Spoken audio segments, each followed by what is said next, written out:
Boa noite a todos, que Deus nos abençoe. O nosso tema hoje, nós vamos estudar a reforma moral.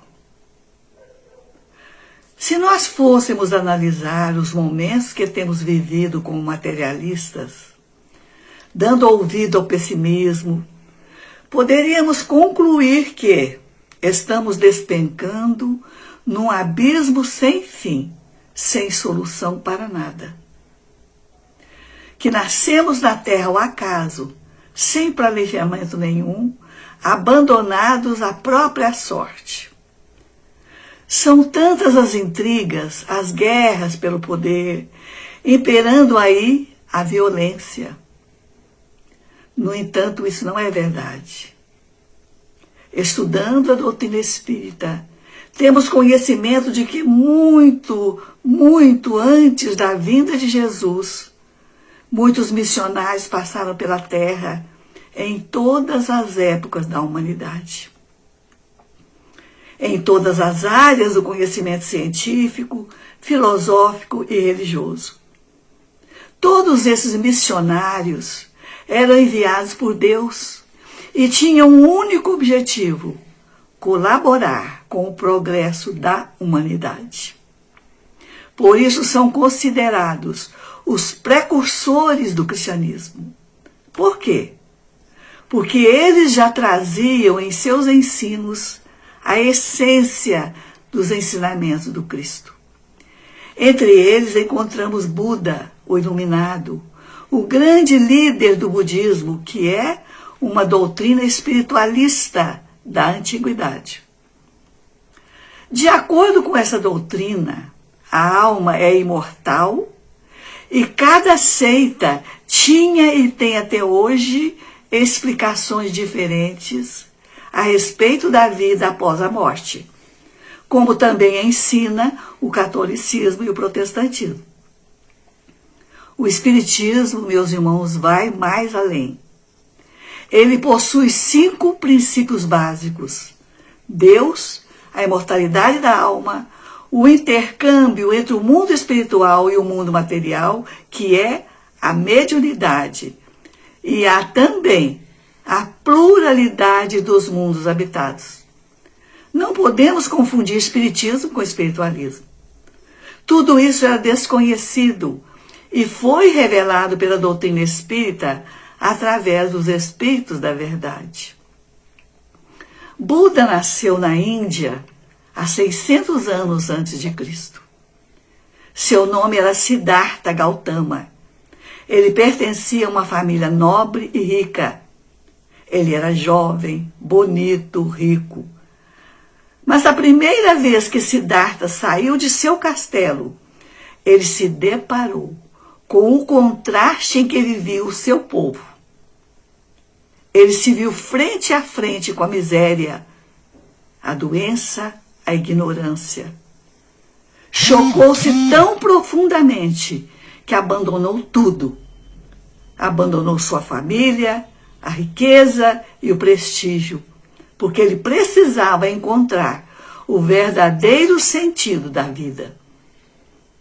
De início, ele ligou-se aos monges ascetas, aqueles que pertenciam a uma crença toda voltada à meditação, voltada à solidão, aos sacrifícios do corpo físico e ao jejum.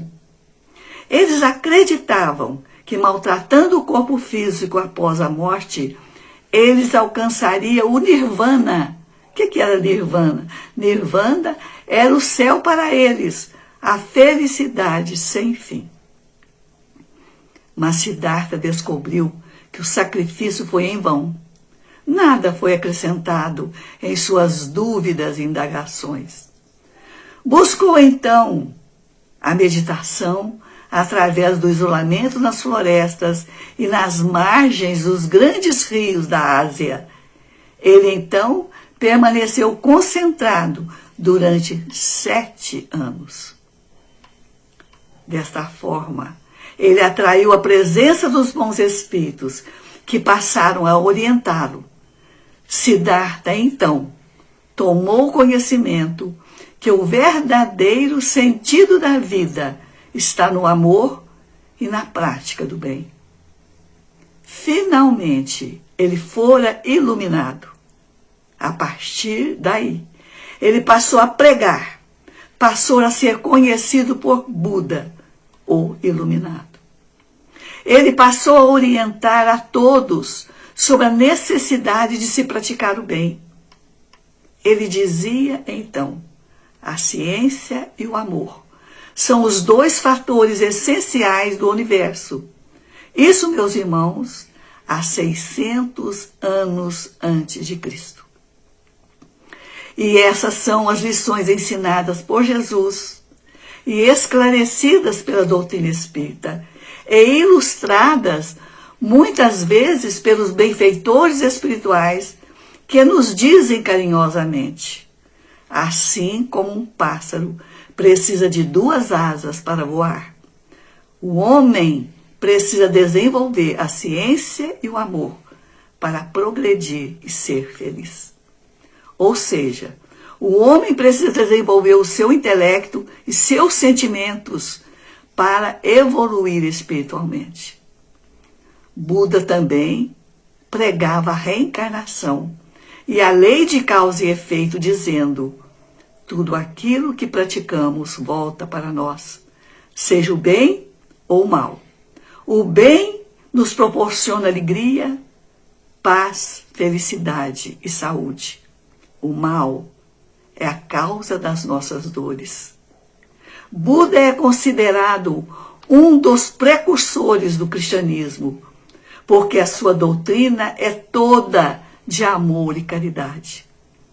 Os estudiosos nos dizem que essa doutrina nos traz até hoje muitas contribuições, apesar de haver sofrido muitas mudanças, principalmente ao expandir-se do Oriente para o Ocidente. Portanto, meus irmãos, Deus nos enviou sempre grandes missionários para preparar o coração do homem para receber Jesus. Não estamos abandonados aqui na Terra e não podemos dizer que Deus se esqueceu de nós. Surgiu também Moisés, que através de sua mediunidade recebeu no Monte Sinai os 10 mandamentos da lei de Deus.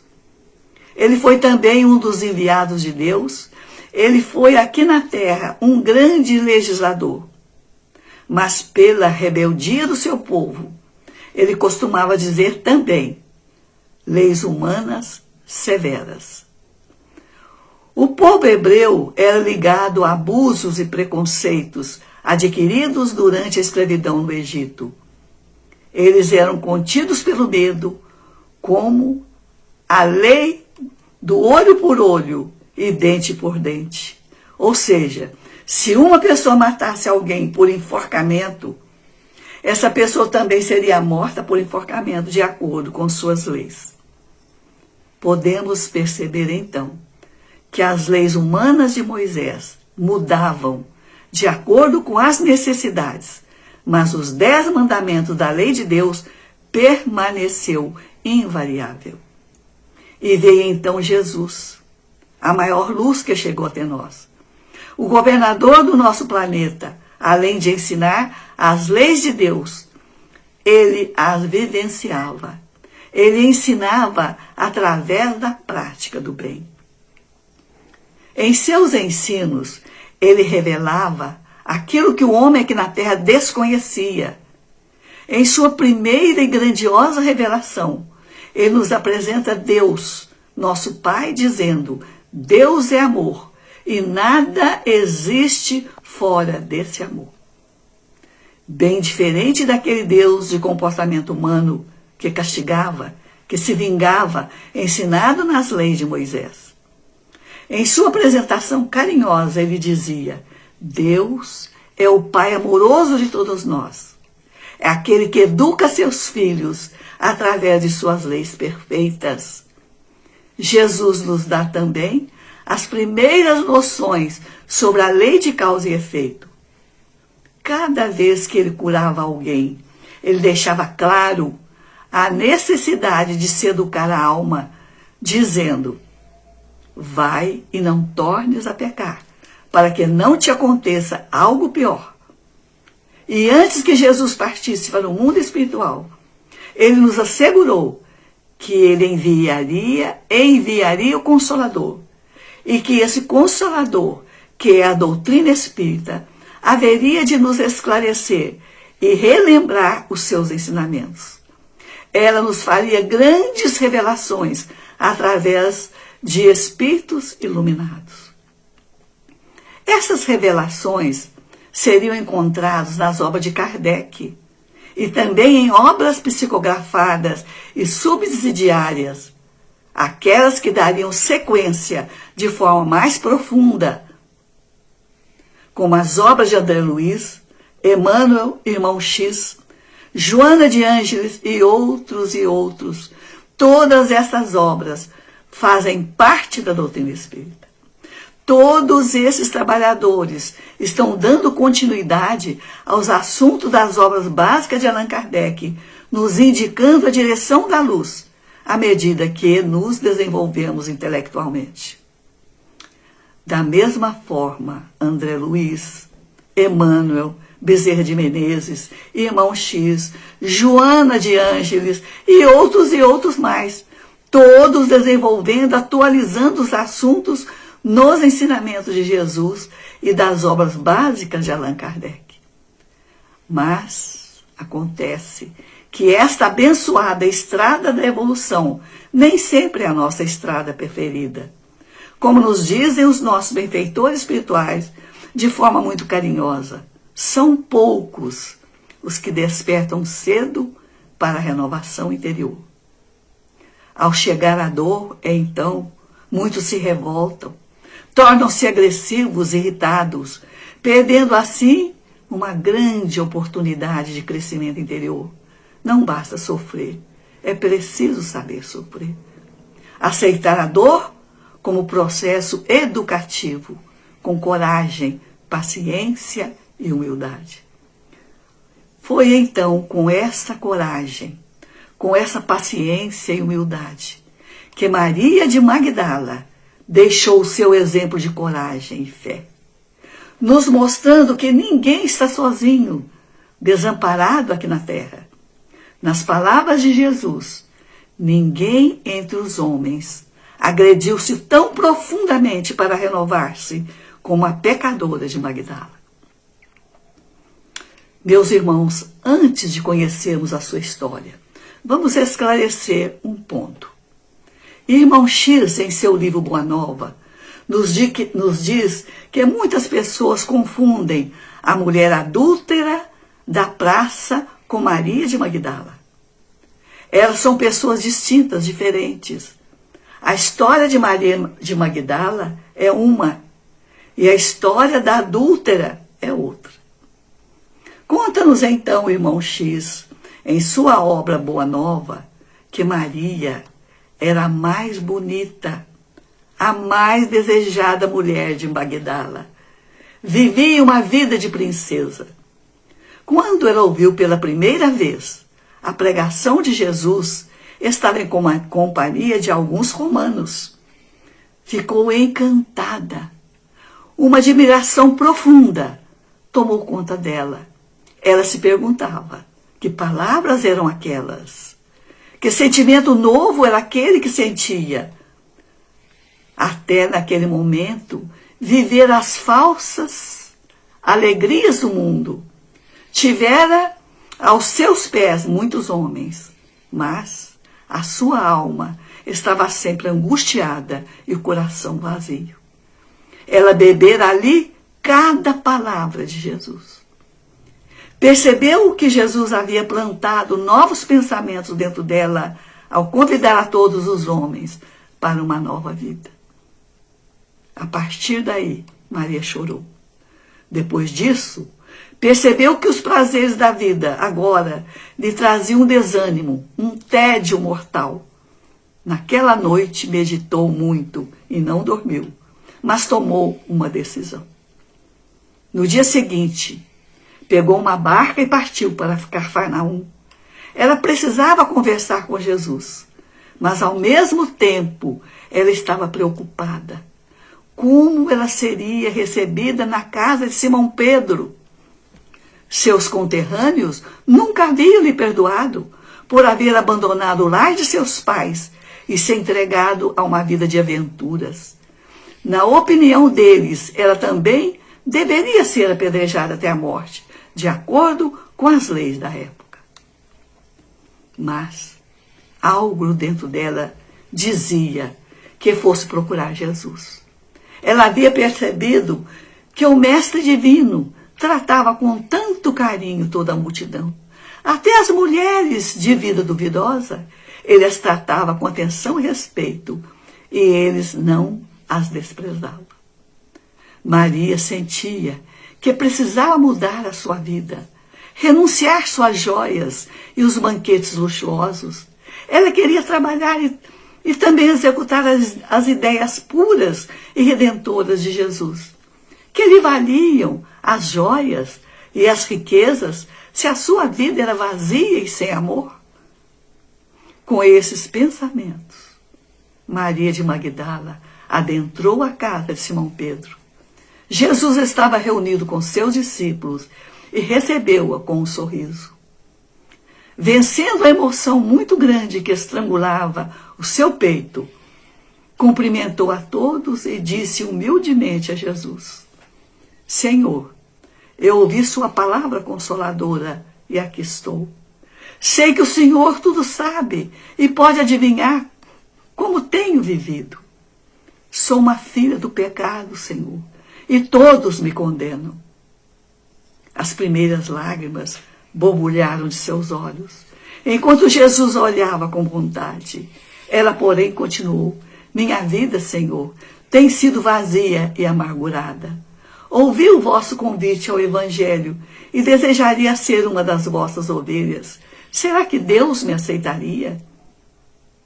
Jesus olhou com ternura e, ao mesmo tempo, sondou as profundezas de seus pensamentos e respondeu bondoso: Maria, levanta os olhos para os céus e prossiga. Escutaste a boa nova e Deus te abençoa. Ninguém na terra está condenado ao pecado eterno. Se isso acontecesse, onde estaria o amor do Pai? Deus é amor, Maria. Já reparaste a presença de Deus na natureza? Já observaste uma primavera de flores embelezando uma casa em ruínas? As ruínas, Maria, são as criaturas humanas. São frágeis, tão rebeldes e tão sofridas.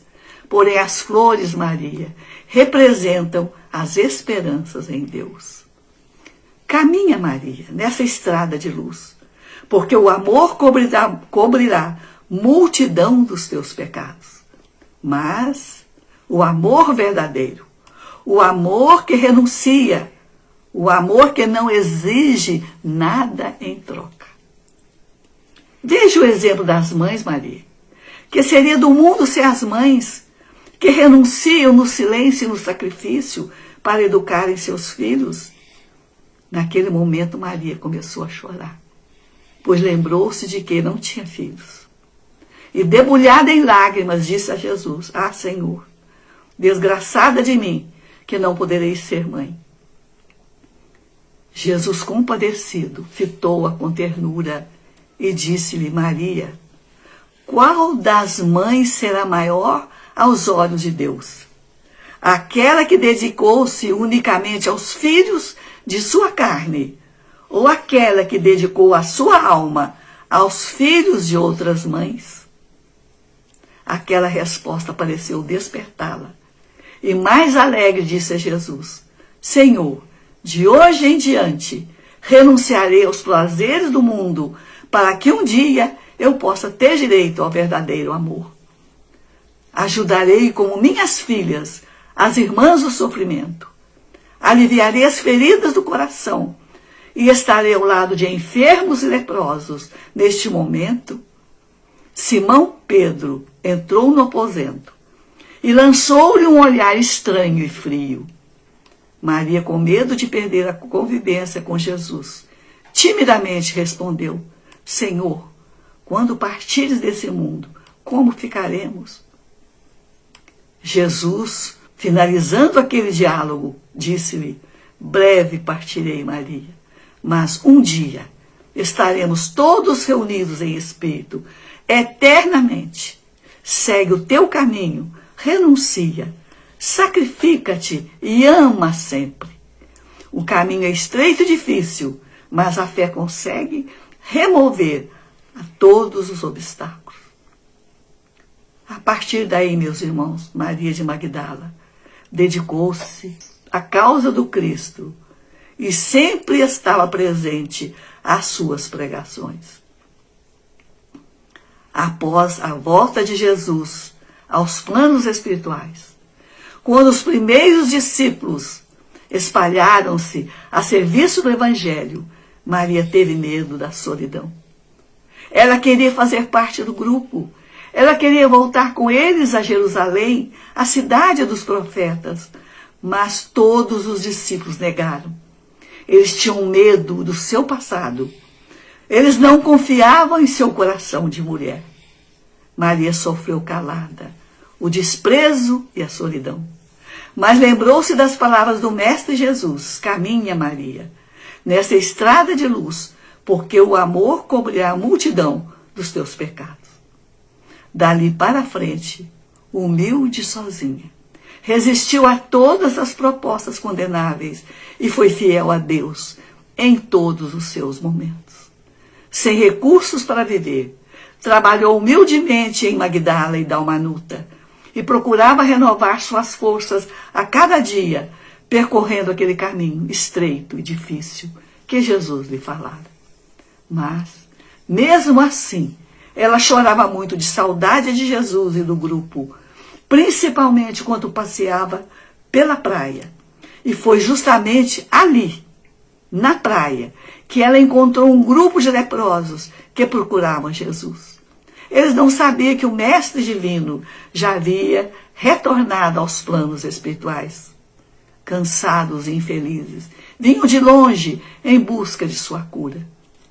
Maria juntou-se a eles debaixo dos galhos das árvores da praia. E ali ela passou a transmitir os ensinamentos de Jesus às escondidas, todas as noites. Até que o povo amedrontado e as autoridades locais ordenaram a expulsão deles imediata para o Vale dos Leprosos. Ali ela deu continuidade ao seu trabalho de amor e luz, renovando os corações dos leprosos a cada parábola narrada e a cada cura realizada por Jesus. Mas, ao mesmo tempo, com muito carinho, tratava suas feridas, zelando delas como uma mãe ou uma irmã. Depois, em pouco tempo, apareceram as primeiras manchas arroxeadas em sua pele. E ela compreendeu que estava leprosa, mas corajosa, continuou o seu trabalho. Até um dia que sentiu-se sem forças, sabia que ia morrer. Desejou rever Maria, mãe de Jesus. Desejou rever João, o discípulo amado da cidade de Éfeso, mas sabia que estava muito mal. E na força de sua fé, a ex-pecadora abandonou o Vale dos Leprosos, recorreu à caridade pública, sofreu humilhações, percebendo que as feridas aumentavam. A si mesmo, ela conseguiu falar com Maria, mãe de Jesus, e foi amparada pela família de cristãos. Apesar das pálpebras inchadas e do rosto deformado, aquele rosto que agora substituía sua beleza de antes, Maria de Magdala estava calma, estava serena, uma paz interior a invadiu. Sentiu-se leve debaixo das árvores da praia. De repente surge Jesus ali, para recebê-la de braços abertos. Quanta alegria! Ela havia vencido o mundo, vencendo a si mesma. chegamos ao final do nosso estudo, meus irmãos. O estudo nosso desta noite. Bastante emocionados com a linda história de Maria de Magdala. Benfeitores espirituais nos dizem que Maria de Magdala faz parte daquele pequeno grupo que aqui na Terra se transforma de maneira mais rápida, como as gazelas despertam na floresta com os primeiros raios do sol.